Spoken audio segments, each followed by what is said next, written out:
Oh yeah, folks. We're a day late. Yeah, I know, but it's all right. And 2 hours early. So we really got something going on. Been one of them weeks, folks. I'd rather be late than not show up at all. Before I go, here we go. From the West Coast to the East Coast and everything between, folks. From Eve After Dark to concerts in the park. You're live with Lonzo, the Godfather, West Coast hip hop, and my man's fresh off the JOB, just to be here with me, my man Dusty, y'all. We are here. We are here. Working for the man every night and Every day. night What's and up, day. Lons? Man, I'm doing too much and not enough, depending on what day of the week it is. That's what's up, man. I love that. I love that, man. How's your grandson doing on the football field? Oh man, he's still doing good. He played Saturday afternoon, Saturday evening. He ran a couple plays, no touchdowns, but he's gonna be in Vegas week after next. And look like the fam gonna roll up there to check him out. Hope he gets some playing time so we can have something to talk about it when I'm playing blackjack.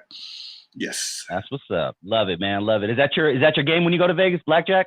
That's all I play is blackjack. All I play. Okay. What's your Craft is biggest spot you've ever won? 5,000. Actually, yeah, 5,000. And Damn. it was crazy because I didn't really. Well, I guess I did. I'm playing Aqua Caliente, and my cousin rolled down there. And my first time going down there, I get the loyalty card. They say go to the big register over there, the big slot machine, pull the arm. I pulled the arm, and it gave me 5,000 credits. And I'm mad in the motherfucker. What the fuck? Give me these? I don't need no credits. I went to the blackjack table. They couldn't do nothing with them. You have to play slot machines in order to get, you use them only on the slot machines. I'm not a big slot machine player. I've had a little luck, but nothing like I had with blackjack. So I'm playing the slot machine, and I'm doing all right. The machine is ringing, but it's in units. And here we go. I got credits on one end, the units on the other. I don't know what's going on. My cousin walks over after about an hour or so. He said, "Man, you're doing pretty good." I said, "Man, what you mean I'm doing pretty good?" And he pushed the button, turned the units into dollars. I had $2,700. I said, "Oh, that's how you do it." I had 2,700, and by the time I left that day, because I'm playing max bet. I'm just trying to I'm trying to burn through the money. I don't care about this. I'm burning through the money. This ain't I'm just a gift. I ain't trying to trip. So I'm playing max bet. And every time I'm hitting $700-800 at a time. And man, that day I left for 3,500. We went back. I didn't max. I didn't play out the card. I just went on and I saved some to come back, and I came back about 2 weeks later, got another 1,700. So I took that and dropped down on me another car. Shit, I was cool. Okay. You seem like a guy who knows when to get out. You know what I'm saying, when he's ahead. Man, look, I done lost enough to know when even when I'm winning, I quit. Even when I'm winning, I will walk away. Okay, this is enough for the day. I may play a couple of hands. If I see the shooter I'm playing or the dealer they change dealers on me, and because they change dealers, shit can change with the dealer change. And they come, oh no, okay, you won't be getting this back. Nah, y'all can't have this. Nice. Yep. Well, have a great time when you go out there, and hope your grandson does great, man. Let's jump into it, Lonzo. You A got few things to talk about specifically, but the BET Awards just passed, or as you call them, the EBT Awards. EBT Awards. Yeah, I didn't even know, man. I mean, these things are flying by me, and I'm not even paying attention because I'm not really tuned in like that with the music. But someone tweeted this, Lonzo, and I would love your thoughts on it. They said the BET Awards were on and nobody even cared. This is what happens when you focus on gossip and bullshit and not actual music, end quote. This is what happens when you let non-melanated people handle your business. Okay? You let non-melanated people think they know what you want, and they give you what they think you want as opposed to what we really want. Nobody knows us like we do. And they influenced influenced by social media, influenced by the racked up charge. I mean the trumped up fake ass likes and subscribes and downloads are not fake, but for the most the followers, and they buy into the bullshit. And after a certain point in time, nobody's listening, nobody cares because you heard all the bullshit, And I saw another post earlier today, and he said they could have had this at the strip club. I didn't see it. I was doing a gig last night myself, but I heard about it this morning. I haven't even seen any clips from YouTube on Facebook and Instagram. So I'm really out of the loop on this one right here. But again, this is what happens when folks try to manufacture a culture. Yeah. When you were coming up, what was the big award that everybody shot for? Was it the Grammys in music? Well, Grammys wasn't messing with hip hop back in the day. You know, Grammys. Oh, that's right. That's what hip hop back in the day. Grammys just got with hip hop the last 10, 15 years, 15, 20 years at the latest. Yeah, they wouldn't even televise the award, the rap awards. I think Will Smith ended up boycotting it for that Fresh Prince album. Yeah. He won, and they would even put him on television. Man, we had our own award shows. What was big? I remember when I first went to an award show. I went to in Vegas. It was videotaped, it wasn't live, but it was never consistent, and that was a big issue. Me and Unknown went to Vegas to cover an award show for Radioscope, Lee Bailey, and they videotaped it, but it still didn't have the same impact as the Grammys or whatever. Soul Train Awards became a pretty big thing they have at one point in time, but even they have kind of slipped up a little taste. How big was Soul Train when you were coming up, Lonzo? When was Soul Train at its height? When the first Soul Train Awards first came out, I went down. I got free tickets. They were just trying to put people in the Shrine Auditorium. I met one of my favorite exes, but my favorite exes there. And it was empty for the most. It was pretty much empty. It has a lot of seat fillers because they couldn't get anybody to commit to it. That's one thing about I noticed about us, especially celebrities. When somebody's trying to get something going, nobody wants to be a part of it until it's a success, which I think is the dumbest shit in the world. Like that same catch-22 situation that people do at your job. Well, you can't get experience. You can't get a job to get experience. Well, how am I gonna get experience if I ain't got no job? It don't make no sense. So you can't get no big names because ain't no big names here, but you want me to grow. And then as soon as I blow up, let's just say thing happened to Soul Train. I watched the Soul Train story. Don couldn't get nobody in the beginning. It was hard for him to get people in the beginning. All of a sudden, Soul Train became a staple in the community, and everybody wanted to be on Soul Train, you know? And that's just how we do it, man. Meanwhile, if it was another show, everybody's mama gonna run down there. You're gonna run down there at the very beginning. It's gonna be an honor for whoever, and that's the one we all want to be at. Yeah. You know, so the show Soul Train didn't really take off. Just the show, not the actual award show. So that show didn't take off right away, huh? It was a slow beginning for Don Cornelius and them. It started off. It was a small show, a local show in Chicago, and just nothing more than what we do right here on social media, man. It didn't have the same global reach that we have nowadays. What we doing right now and anything else, but he wanted to expand. He moved to California, and that's when he hooked up with Good Fred. Him and Good Fred hooked up before he came to California because Good Fred's from Chicago too, if I ain't mistaken. And when Don came to California, I think Good Fred followed him, or one of them followed the other one, put it that way. And that was a whole movement that made both of them a lot of money.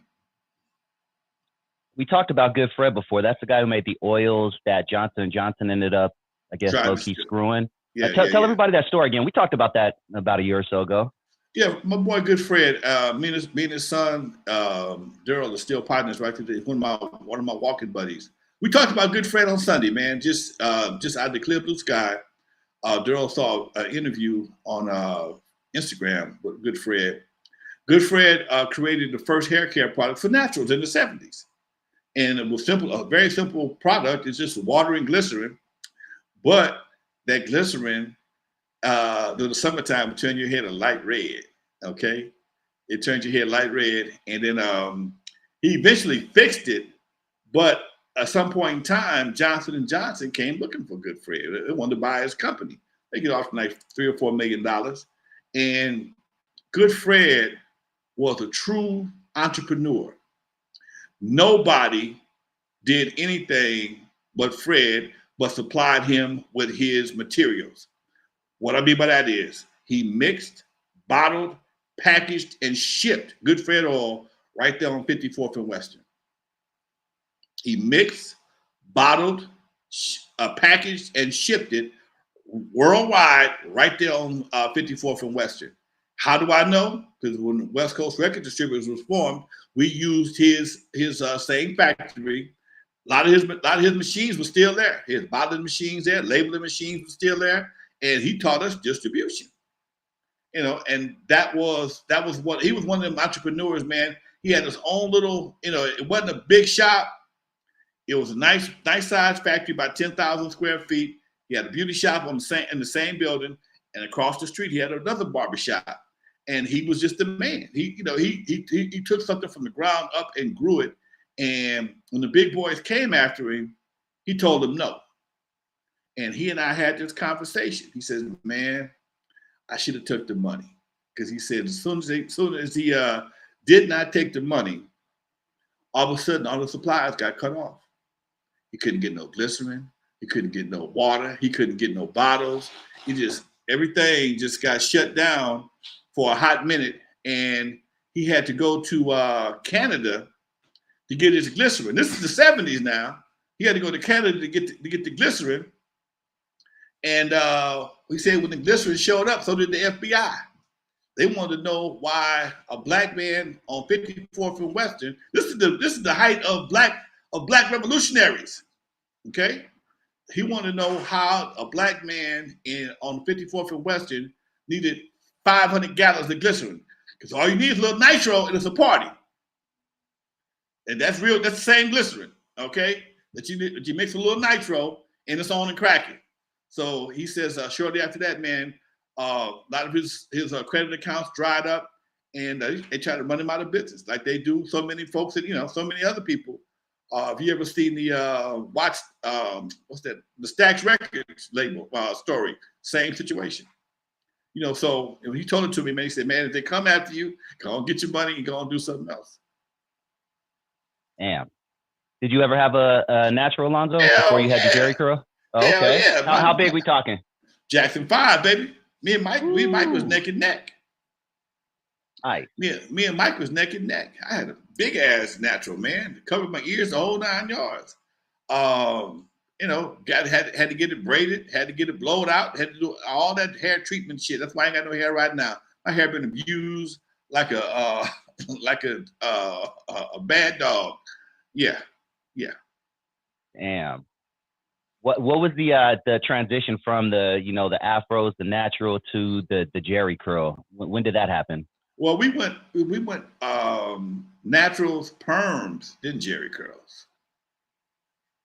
Naturals to perm. Well, first it was pressing curls, because perm kits like maybe $7-8. Oh man, anybody get no money for a perm kit? And then because perm kit was permanent, it's short for permanent, and we wasn't sure about that shit yet. And then late to mid 70s, everybody started getting perms, because them hot combs, they burn your ears up. They make it, somebody mess around there, get too close trying to get them roots, leave a burnt line across the top of your damn head, fuck you up. Anyway, it was a different time, man. Then shortly after that, we started doing the Jerry curls, and we got the chemicals, the perm. Then we started doing the Jerry curls. Jerry curl was $200 back in the day, man. To get a fresh Jerry curl, $200. Damn. How long did that last? It depends on your activated game. If your activated game was strong, it might last you about 6-8 weeks. Because your hair gonna grow out no matter what. Your hair gonna stop growing. You get it done in May. You're gonna need it around end of June, 1st July. You gotta get it tightened up again. It's going. Then depending on who your barber was, he might let you have it for $150. Yeah, that was expensive ass hairstyle, man. Back what were the older cats? Yeah, that's a lot of money, bro. What were the older cats? The older generation thinking of these youngsters walking around with all this stuff in their hair. Did they were they for it, against it? Were they looking at y'all crazy? Shit, they was getting curled up too. Everybody was leaking around this motherfucker, man. Everybody was leaking. Everybody was staining pillows and shit around here. That was shit, okay? Yeah, that was a different time. You know, that's when the youngsters and the old heads started to blend a little bit more. Because we dressed like them, but they had our hairstyle. You know what I'm saying? We dressed old school, hard bottom shoes, slacks. It wouldn't be shit for me to have on slacks on a Monday going nowhere. It wouldn't be nothing to wear slacks, dress shoes, and a collar shirt. I ain't going nowhere. Just going to Macola, doing what I do. It was no big deal. You know, it took a minute to get me out of slacks. I'll do it. I do it right now. If I feel froggish, I'll leave with some damn slacks and put on me some RSO shoes and go fuck what you thinking about. That's just in my DNA. And I do a lot of tennis shoes. Don't get me wrong, but it ain't nothing to hop on a pair of slacks and because I just feel sometimes you just feel like a nut. Sometimes you don't.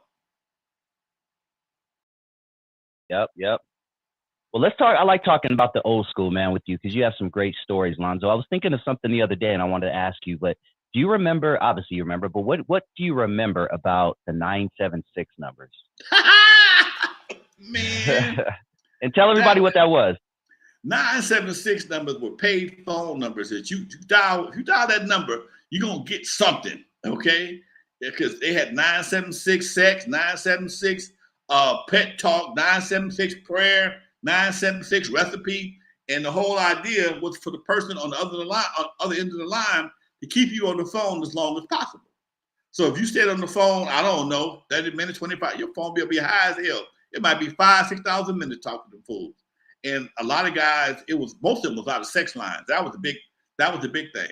You know, because porn wasn't as privy. You had to get up and go to a store go to a theater or even rent a DVD. And even that was embarrassing. Okay. So, you want to get your jollies off privately, that was the spot. You had all these sexy voiced women on the phone and they would advertise them on television. What are you doing? Call 976 Jack me and let's talk.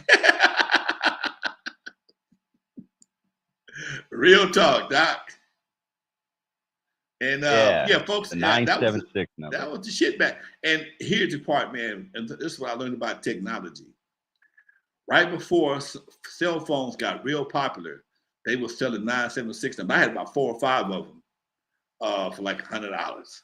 I just knew I was gonna get paid. Man, I ain't make a dime. All I did was spend a bunch of money. Damn, and these kids don't know what we had to deal with back in the day, Lonzo. You remember there was a number where we would call if we needed the time? I think it was like 856-1212 or something like that. Something like that. You had to call. Pacific Standard Time is 5:38 p.m. If you want to talk to somebody on the phone, they've been on the phone so long, you had to call them, break the line. But you better have a goddamn good reason. Nigga, you broke my line. What's break the line mean? You never, when you would call, we didn't have call waiting. If you call somebody's house back in the day, you had a busy signal. Bump, bump, bump. And that means somebody was on the line. And if you wanted the operator to break the line, and hey, this is the AT&T operator. We have an emergency call for so and so and so and so. Girl, let me get off the phone because as soon as you say emergency, whoever on the phone, heart start pumping. They pumping. Oh shit, what's going on? Oh, I want to speak to so and so. Nigga, you got me off the phone to call to my daughter. Oh, you get cussed out big time. And that's what you had to go through. There was no call wait. You had to sit there and wait for somebody to get off the phone. And back in the day, shit, man, we were talking about that other day. They have what they call message units. If you lived in LA and tried to call Compton, it was more money. You could be on one side of the street, call the other side of the street, and they charge you more money. You had to get your phone kind of registered to a certain area. What number do you call the most? I called Inglewood, LA. Well, them is 2 different districts. Okay. And man, phone bill would be a monster back in the day. A straight monster. And that payphone, man, we had to walk around with dimes and quarters. If we wanted to make a call, we didn't have cell phones. We had to look for the closest payphone. Man, I was so glad when they came up with them little payphone credit cards. I thought I was a ball out of control back in the day. I had a little fake AT&T card with a number on there, little pin number on there. I go to the airport and be calling my girls and stuff. They don't need no change. Get my phone bill. They tore my ass. They tore my ass out. Phone company was not a joke back in the day. Trust me.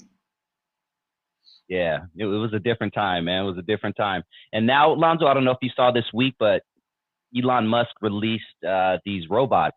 Did you watch any of the footage of I these saw new that. robots that he has I coming saw out? that too. What do you think Yeah. of that, man? That's kind of interesting, man. I mean, we're here. We're right in the Jetsons, man. You know, Thank you, OG Steve. Much love, brother. what do you do? Oh, what's up, Doc? Thank you, man. Appreciate you out there. It just hit. Thank you, Steve. You know, man, I would I like technology first and foremost.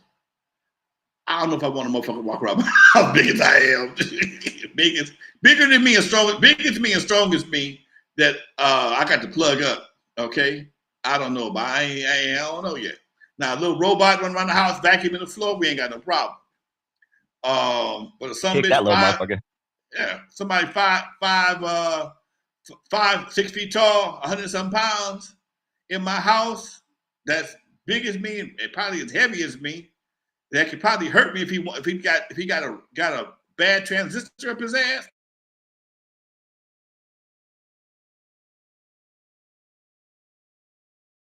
Rappers had 900 numbers. I do remember when Yeah, rappers had 900 numbers, yeah, man. that was the shit. Yeah, 900 numbers. Everybody had 900 numbers, and they all got energy drinks. It was everybody had everything. Yeah, I did get my ass whipped one time for calling the Santa Claus hotline when I was like 5 or 6 and didn't realize Yeah, it. My mom got the bill the next month, and all I remember was my ass was red for the next month, yeah. bro. Hello, this is Santa Claus. What can I get for you for this Christmas? Have you been a good boy or girl? I mean, you knew it was bullshit because they asked you, Oh have you been a good shit. boy or girl? Or sometimes, if you're a boy, press 1. For a girl, press 2. Okay. And yeah, I did that with my kids for a hot minute. I said, this is some bullshit. They just getting my money. Anyway. Hey, I want to talk about a little bit about music, Lonzo. Selling tapes back in the day. You know, duplication was always a big thing. You know, we would duplicate on the radio, we would duplicate our friends' tapes who bought a tape and we don't want to buy the tape.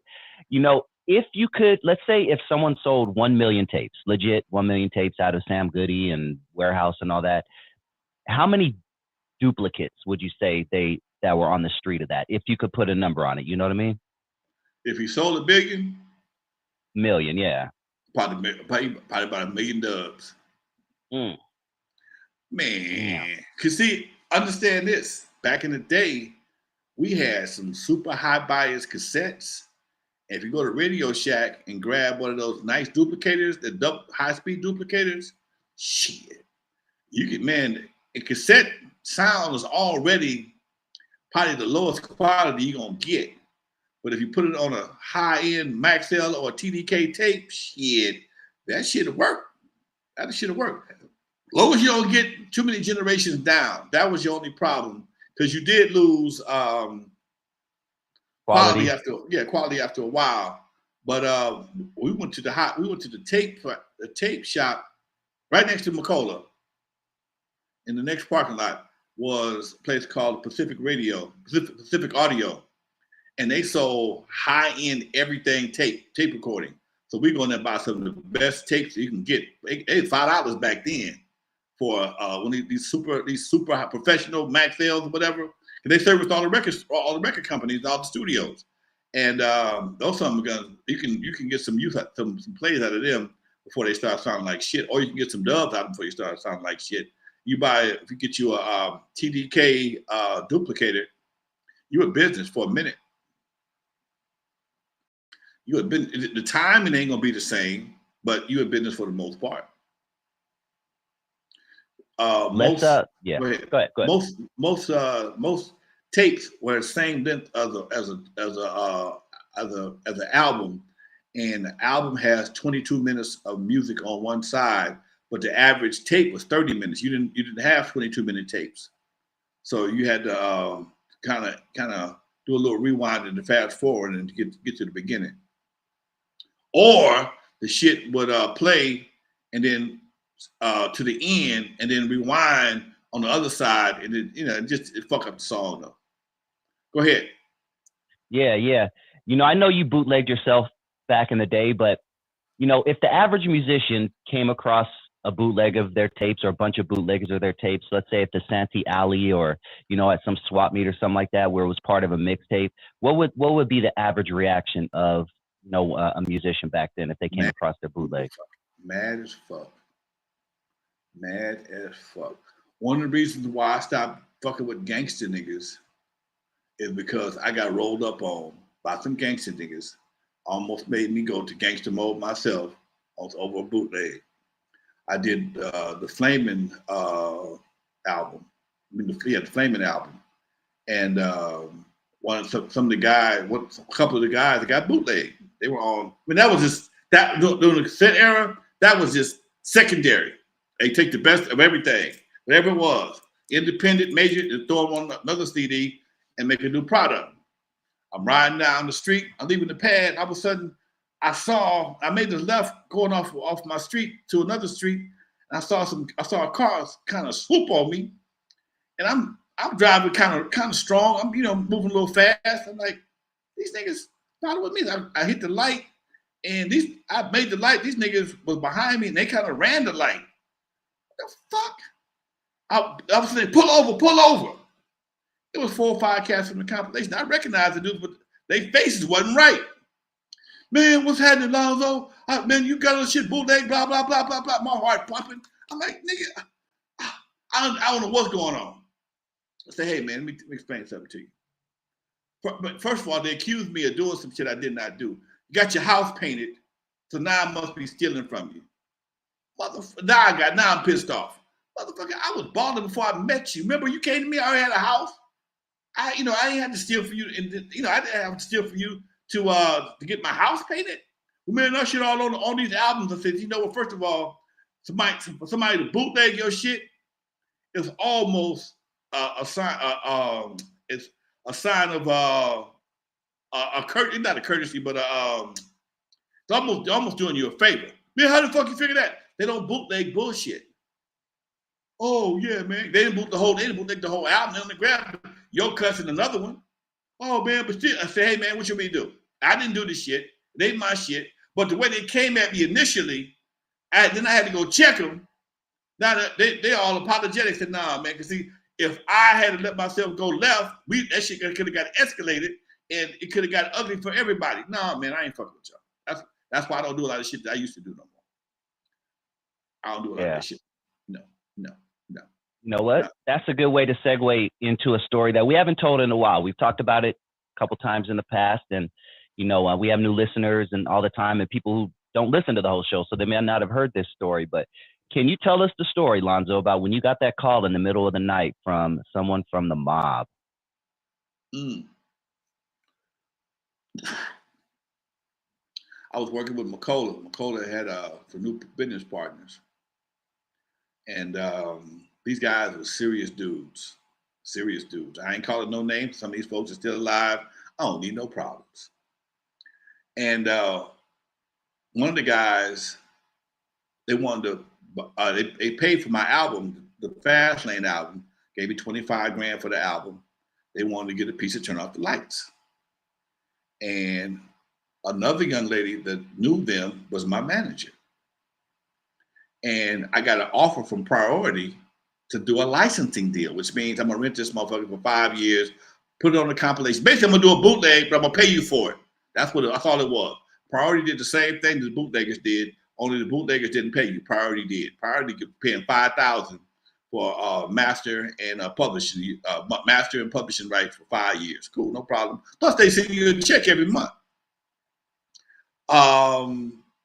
The deal went down. I asked her. I said, "Hey, this is what's happening. What should I do?" She said, "Go ahead and do it." Because they gave me a contract, but the contract was this goddamn thick. It went through the alphabet like 4 or 5 times. We on double Q. If I'd have got a job at McDonald's, they wanted a piece of my money. So I can't sign this contract. But I know I cashed the check, started working on the album. So now this deal comes up for Priority, another 5 racks. So she said, "Cool, go ahead and do it. I'll take care of it. Don't worry about it." So man, everything is cool. I'm doing an album. I do the deal of Priority. All of a sudden, at 6 o'clock in the morning, LA time, I get a phone call.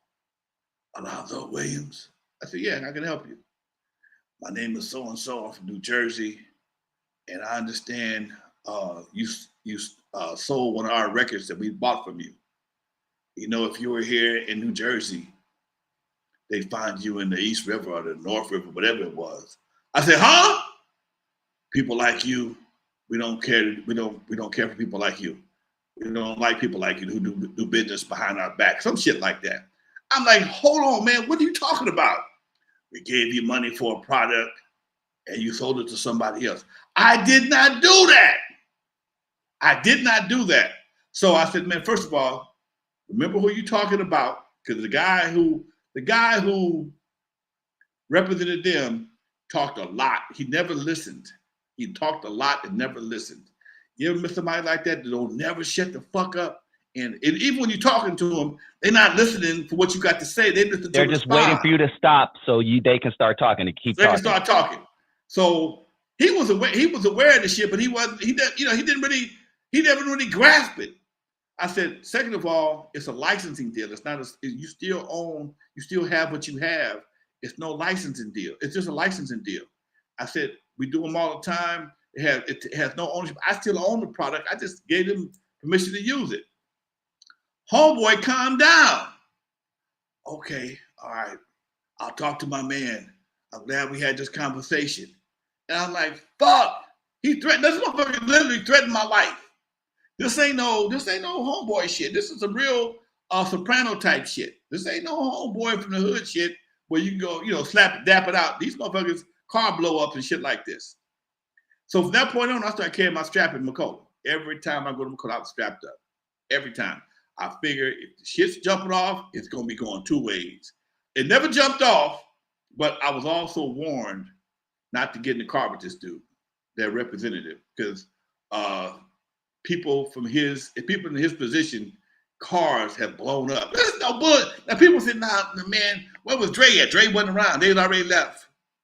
None of them niggas know this. None of them cats know this stories. None of them. This is post Dre. After Turn Off Lights, we broke up. That was our last record together. They were not around for the Fast Lane album. You can tell by my production. Not that it's whack, but it's just ain't one of my best deals. We rushed in to do the album, and you can tell. And this guy, the person I was warned, I can say who warned me. Jerry Heller warned me, hey man, be careful hanging around this dude, because especially if he gets in the car, because the guy before him, allegedly car had a combustion problem, a major combustion problem. We go to Priority, so now homeboy wants to go to Macola or the Priority and get this shit straightened out. I'm thinking what Jerry told me the whole time, man, don't get in the car, don't get in the car, don't get in the car. So come on, hop in the car, I'm gonna drive. Oh, fuck. I do not want to get in the car with this dude. Everything Jerry Heller is telling me is ringing in my head right now. So I said, go ahead, I'll be right there in a minute. But I got to pee. I took about 10 minutes. I did all kind of shit starting. He fired the car up, got the air conditioning going. Everything was cool. I got in the car with the car. The car didn't blow up, but I'd been better off if the car had blown up, because this motherfucker couldn't drive worth a damn. He's from New York. They don't drive in New York. He don't drive worth a damn. We get to Priority. He ain't got no appointment or nothing. No appointment or nothing. Just straight bullies the receptionist. This little white girl is shaking. Brian, there's somebody here wants to see you, and he wants to see you right now. Tell that motherfucker, and this is before Priority put the big glass up. Tell that motherfucker I want to see him right now. He can hear us. Brian comes out, takes us to the back. Now, Brian know me. We did a lot of business together. What's going on, Lonzo? Tell me shut the fuck up. You motherfucker, you stole my record. Woo, woo, woo, woo, woo, woo. Brian sitting there with a big ass bottle of Jack Daniels on his desk. He's trying to pour a glass of Jack Daniels and take a shot without spilling it. It was hard to do. And homeboy talking shit all on his desk. Woo, woo, woo, woo, woo, woo, woo. I want to check right now, son of a bitch, the same one you gave him. Brian ordered a check. He ordered the goddamn check, got it paid. Now, we leave Priority And we in the elevator, this motherfucker started laughing. I knew I'd get that son of a bitch. I'm like, what the fuck have I got myself into? What the fuck? The same dude told Don McMillan if he caught him stealing, he would take his ass outside to the record plant, stick a funnel up his ass, and pour vinyl up his asshole till it came out of his fucking eyeballs. I'm sitting right there listening to the whole damn thing. All this shit's in my new documentary. Well, a lot of it is the second part about the funnel in the ass, the Brian story. I had to put it in the documentary. That's in the book though. That's real shit. And people, man, Lonzo, you did no. Understand this, man. When them cats left, I've been around a lot of real gangster dudes, man. A lot of now. I'm not talking about some local homies. I'm talking about some cats that had real connections. Again, remember, I'm a little older than everybody. And I've seen a lot of stuff. I know before gangsters became kids, they was grown ass men. And I was a youngster. And to see these cats, how they dealt with shit, it was not something you want to be a part of. You know, when somebody said this nigga's dangerous, yeah, these cats, they were some dangerous dudes. Club business, man. The club business. We're talking about the club and record business in the 80s. This shit was real. It was a whole different team. And like I said, when I saw people getting jacked for little bitty bullshit, I didn't want to be a part of that. That was a choice I made. You know, that's interesting. I would like to talk about that and go a little bit more into that. But can you explain how important it was and is, you know, to this day, but how important it was specifically back then to be able to speak to someone and to have respect in a world, the music business, where if you say the wrong thing, you could literally be floating up the Hudson River? Look, I'm gonna tell you another quick story. Jerry Heller and I go meet Joe Escrow. Look up Joe Escrow. Joe Escrow was a record promoter, big time record promoter, known connected dude. Look him up. This is all public knowledge. We go meet Joe Escrow to try to promote Turn Off the Lights. Joe Escrow, everything he did was 50,000 plus. See, a record promoter was somebody that had the direct connections to the radio stations to get your shit on the radio. A lot of times it included money, sometimes it included girls, sometimes it included various narcotics that people may like, but they had the connections to get it done. Sometimes it was straight muscle. There's a straight, hey, do it, you don't do it, see what happened. We go see Joe Escrow. And for the first time in my life, I saw Jerry Heller not really buckle down, but was super respectful. Usually he's, hey, you son of a bitch, blah, blah, blah. I see him with his buddies. When he walked into Joe Escrow's office, man, it was a whole different level of respect. And I'm like, who the fuck is this? Mr. Escrow, how you doing today? This is my client, Lonzo Williams. And Joe was, how you doing? I dealt with Joe before. How you doing? Because I dealt with him before with the CBS product. I'd met him before. Hey, Lonzo, how you doing, man? Blah, blah, blah, blah, blah. And I'm sitting there going, and the way he spoke to him, it was so respectful, just like something you see in the goddamn movies. It was just like something you see in the fucking movies, man. And I'm like, who in the fuck? And I realized at that point, there was different levels of respect that you have to adhere to, or you can have a problem. Misspeaking, speaking out of turn, whatever the case may be, could cause you a problem. Yeah, I'm looking at Joe Escrow now. His story looks very interesting. He is still alive. He is a former record promoter and reputed soldier in the Gambino crime family. He worked for Decca Records as a promotion director, which later became MCA. He's worked with the likes of Neil Diamond, Murray Head, Jesus Christ Superstar, Sonny and Cher, The Who, Elton John. He ended up working for Paramount Records. I mean, this dude went to Motown. He got hired by Motown at 76. And then around 1990, him and two other defendants were prosecuted for 57 counts of payola-related offenses, including racketeering, mail fraud, money laundering, and obstruction of justice. Damn. Serious dude. So why would I want to be in that shit? But that was the game back then. That was the game. It was a different fucking game. But I tell you what though, man, it was the game was a lot more respectful. I tell you what, I bet you didn't have no Suge Knight shit fucking with them. It wouldn't. They might have hired him, but you ain't gonna run. You're not gonna run Joe's office with no cats. Doing that shit you see in what's that movie with John Travolta and them in the record business? Get somebody. Get Shorty. Get Shorty. Okay. Oh, I haven't seen that one. Is that good? I gotta check that out. Man, Get Shorty crazy the motherfucker. Okay. Oh, okay. But it reminds you of the shit, the transition, because in Get Shorty, it was a lot of old school guys in Get Shorty that was running shit. All of a sudden, you got this new guy coming to town with this black muscle, and like, dude, what are you talking? I don't respect that. Okay, the black muscle, it wasn't respected yet. You ain't proved yourself, and so yeah, when you see this kind of stuff, man, and I met Joe when I was doing when I was with CBS because he was going to promote our album, our Raptor Romance album. CBS gave us another $25,000 to pay to hire, because CBS couldn't do it.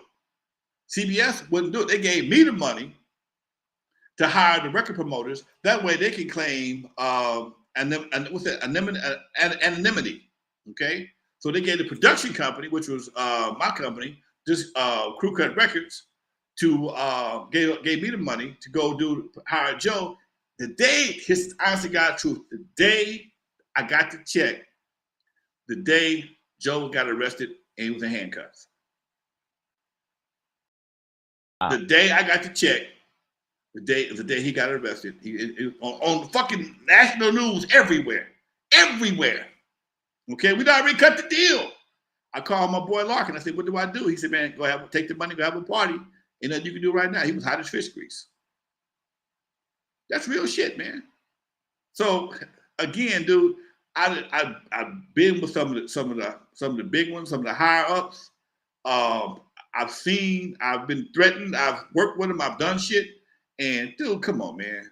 It just sometimes, as if you got any kind of sense, you won't let money blind you in doing some shit you know that you don't want to do. Just like when I was a Centennial. I'm not prepared to kill somebody or get killed over somebody calling me a pop-eyed motherfucker. I can't go to war behind that. Okay? And these kind of guys, same thing. They'll go to war behind some bullshit. Okay? A misunderstanding could send a motherfucker to war. I do. And I don't want to be that part. I don't want to be that party. I was telling, damn, 45 minutes went by fast. Dude, seriously, right? I'm like, damn, this is I'm loving. I love when we just keep going like this, man. Hey, is it safe to say? Right. Is it safe to say that to survive in the music business back then, that you had to have some sort of gangster in you? And who are some of the executives or people in the music biz that we may not think were gangster, but they handle their shit in a gangster way? Shit, Barry Gordy was the biggest gangster around. Okay, talk to us. He was a black, I ain't never seen him do nothing, but don't understand this. He was a black dude in a white man's game. Okay? He was a black dude in a white man's game, and he kept everything. He cracked markets he wasn't supposed to crack. You had to play back then in the 60s, man. You had payola, well, that's what they called it, payola. And before payola, before the corporations got into the record game, the music and the radio game, payola was paid straight to the DJs. You give a DJ $20, $15, and send your favorite girl in there with a little bit of pharmaceutical nose candy, whatever the case may be. Go rub him on his balls, whatever. That was get your record played. Just like in what's that movie with Cadillac Records. You walk in there and play the record with the artist, and the artist start talking, and I'm gonna make you rich. I'm gonna make him famous. What's in it for me? That's the basic attitude. I'm gonna make you rich and him famous. What's in it for me? Because if I play this record, your life gonna change. Why mine ain't changing? That's the ultimate question. If your life gonna change, why ain't mine changing? And that is basically the same philosophy that you getting from Puffy right now. You get from Harvey Weinstein. If I can change your life, what you gonna do for me? That's the whole premise behind everything you're hearing right now. I'm in a position to change your life, make you who you want to be. What are you prepared to do for it?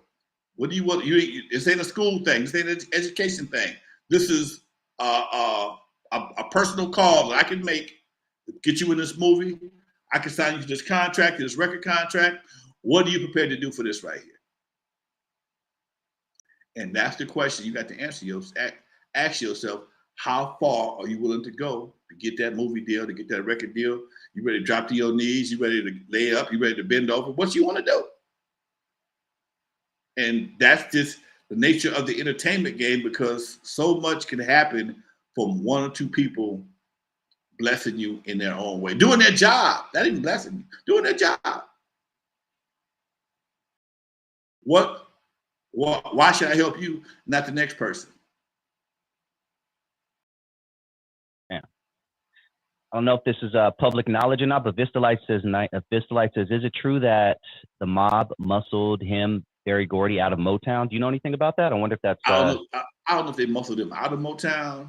Barry Gordy old now, man. He's like damn near 90 years old. Got to be damn near 90. You know, when you got the hits in the catalog, he sold Motown. He didn't sell Joe Bet. It's a difference, okay? He sold Motown, not Joe Bet. Joe Bet is a publishing company. Barry Gordy got multiple publishing companies. He got multiple labels. He got Tamala Records. He had Motown, Tamala. He had Joe Bet Music. He had quite a bit of different entities of Motown. But the Joe Bet is where the money is, because that's the publishing company. Every time somebody sings "Heard It Through the Grapevine," Joe Bet got checks coming. Every artist on Motown or Tamala have sang "Heard It Through the Grapevine." Every one of them. That's just for example. Okay, that song was written by Barry Gordy, and he made everybody sing it. Whether it's Gladys Knight, Jackson 5, everybody singing. Why? Because every time it gets a record sold, there's money coming, mechanicals. Every time there's a get played, there's publishing and writers coming. Yes. Wow. And Motown was the label. Joe Bet was the money. That Heard It Through the Grapevine even got a resurgence in the 80s, late 80s with that raisin commercial, right? That was my boy from Priority Records, Brian Turner. Brian Turner did the California raisins. That's right, and they said that they mentioned that in Straight Out Compton for a quick second. That's right, I forgot about that. He took that right there, and he took that whole little one thing, got an animator, and had some serious ass cats singing some serious ass raisins, blowing like a motherfucker. Didn't have to pay nobody, but the publisher. Huge. Didn't have to pay nobody. Yeah. Wow. And back then you could do shit like that, man. He built a whole empire off of some goddamn claymation raisins. Yep, that was huge, man. Okay. Is he still alive and well? Yeah, Brian I saw Turner? him. I saw Brian at I saw him at Straight Outta Compton. I saw him at Straight Outta Compton. I saw him at Ice Cube's Star a few years ago. Yeah, he's still around. He walked up to me. Hey, Lonzo, how you doing? Hey, Brian, how you get that drink down your throat? Yeah, we laugh. Hey, man, yeah, dude. Yeah. Damn, that's dope, man. We got about 12 more minutes. I'm loving this conversation. Before we continue, Lonzo, let's talk about your new show, The Mentally Show. Am I saying it correctly? Mentality, like that. Mentality. Even better, The Mentality Show. Yeah, talk to us about that, man. What can people expect from that show? You know, Mentality Show, man, it's a show my partner and I came up with. He works for Department of Mental Health here in Los Angeles, worked for the county. And it's just, he works for men's mental health. And we don't realize how fucked up we can be. We're expected not to express our feelings. You ain't supposed to cry. You ain't supposed to You're supposed to take everything and deal with it. From the time you're a little boy, the big boys don't cry. Don't stop all that crying. And just the emotions of being a man, we're almost denied for the most part. And if you show your emotions, whether it's passion or anger, you're toxic. And that's nerve-wracking. You know, people for years thought I was always mad because I talk loud and I talk fast. You know, when I'm passionate about something. Man, why you get so animated? Because that's the real fuck I am. I'm not mad. I'm just how the fuck I am. What do you want me to do? And he's also studying to be a therapist. So he and I'm the baby boomer. He's a Gen Xer. We have another Gen Xer, and we also have the other generation, the millennials. And we talk about men issues from different generations, and give folks a chance for a different perspective on men, because you know people don't realize your average gangbanger got a lot of motherfucking trauma, man, a lot of PTSD. Think about that, man. You watch your homie get shot, or you was there, y'all rode together, and all of a sudden that nigga dead. The bullet hit him and not you. Or you know, or just the trauma of constantly getting phone calls of your dead homies and having to go to funerals, and you try to hide that shit, but man, you can't hide that shit. Not if you're a human being. And then even your reaction to the shit can be traumatic. Now, you know, I was perfect example. I was listening at Freeway Rick this morning. He was on somebody's YouTube channel, and the guy asked him anybody ever stole from him. He says, "Yeah, somebody stole $300,000 from me. What you do?" I said, "Nothing." He said, "By the time if I go deal with him on that $300,000, if I kill him, I got a murder beef. I got to go lawyer up. If I take somebody with me, they're gonna need lawyers. And my life gonna change because somebody probably gonna looking to kill me." And he said, by the time you got through, 300,000 gonna cost you $1 million and maybe 25 years of your life. You know, it sounds like, you know, people on TV, oh, you took $5 out of $1 million package. Now I got to kill you. Yeah, that shit's on television. So these type of things, people have to understand. Men have to understand, especially youngsters, have to understand the value of being doing reaction. Value of reaction. Is it really worth what you're about to do? What you're about to do, or to temporarily satisfy your anger or your ego, you're about to commit a crime that can get you 25 to 30 years in jail. Is it really worth the hassle, Doc? You really want to go there? And that's what we try to do. We talk about tonight. We talk about child support and the impact of not seeing your child. I never had that problem. I know a lot of guys that have. I know what it is to end up on child support by surprise. You paying child support, all of a sudden you own child. How the fuck I get on? Why y'all looking for me? I get this broad money every month. But again, like I'm a hoarder. I kept all my receipts. She the one got in trouble, not me. But you know, when you out here in these streets, you dealing with different kind of women. Some women see men as being a straight hustle. Babies is a straight hustle. I got this kid. You got to buy this kid diapers and get my hair done. What? Wait. What your hair got to do with the baby? Well, you on your baby mama looking bad? No, you ain't my woman. So you got all these different kind of issues, especially nowadays, man. Cats going through a lot of shit. Ain't a whole lot of guys to talk to, man. They don't. If you look at television, ain't no man shows on TV. There's no shows on TV for men that men talk. You got The View for women. You got The Talk. You got all kind of shows. Only shows you see for men on television is fucking sports shows. That's it. We had The Rock. Remember Rock? That show, The Rock, the ROC. Yeah. I used to love that show, man. Like we had men to look up to and aspire to be back then. Yeah. So you know, I come from that era, Doc. So if I can drop some knowledge on somebody, man, give you something that it can help you in your path to manhood, shit. That's what I want to do. So that's my boy. That's what we're doing, man. We're doing the show. Like I said, it comes on today at 6 o'clock. That's why we're doing our show today at 4 o'clock. So yeah, and you know you're welcome to chime in. In fact, I'm gonna open it up.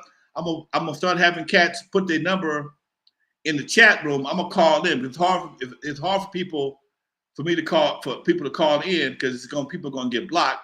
But this right here and on the Mentality Show, I'm gonna start having cats. If you got something you want to say, be a part of the show. I'm gonna put your number in the chat. We'll call you up, and that way we can keep a flow going on the conversation and get some outside input. Because people got stories, man. People got problems. I know somebody in the chat room got some baby mama issues. I know it. Somebody do. You might be dealing with them like a man. Don't mean you ain't got them. Okay? Child support, in a lot of ways, man, has become, like I said, a major hustle. But you got one kid, and the kids getting 35, 40,000. Man, who was that? Blake Griffin. This girl was getting 250,000 a month for child support. Not because the baby needs it, because that's his salary. Dude, that's all fucked up. And there's no accountability. None. Man, somebody said back east they put child support on the like an EBT card. What the heck? They put it on it's like a card. You can only pay. You can only pay certain things with it. You can't just go out into the shop, to the store. Okay, you like can't. That. That should be a national. That should be a national move, man. Okay, yeah, all this old living large at expensive for baby. Plus, I think anybody getting over 10 grand a month, a certain portion of that money should be put away to a trust fund for the kid.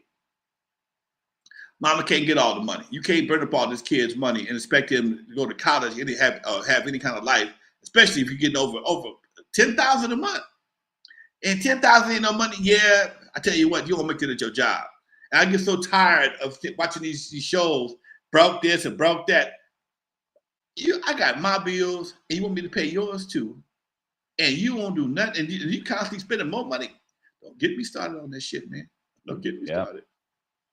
Mr. Light made a good point too. We'll wrap it up with this. He says they will take your license in California for not paying child support. Man, I know niggas can't go. You can't go that camp. You can't go on a cruise. You can't go on a 3-day cruise with your child support ain't paid up. You can't go to Mexico.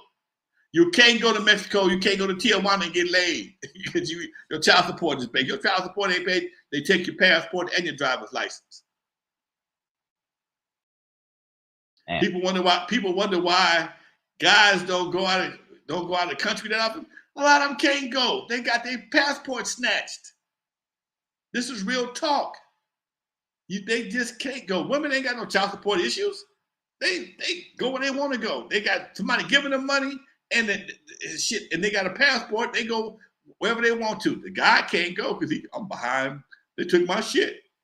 So yeah, folks, this is one of the issues that we're gonna cover in the Mentality Show. It's just that's why we call it Mentality, because it's everything about men.